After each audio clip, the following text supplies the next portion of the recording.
Are you sitting comfortably? Good.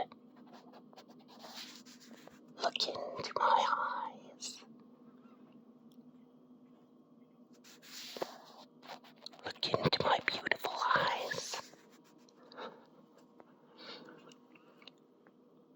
And don't be ashamed to say that you love my eyes and you wish you had eyesight as good as I have. I don't blame you. I'm middle-aged and I've had perfect eyesight my whole life. And meanwhile, there are 7-year-old children wearing glasses. I have perfect eyesight still. But it's okay. Don't feel sad. Just enjoy looking into my beautiful eyes.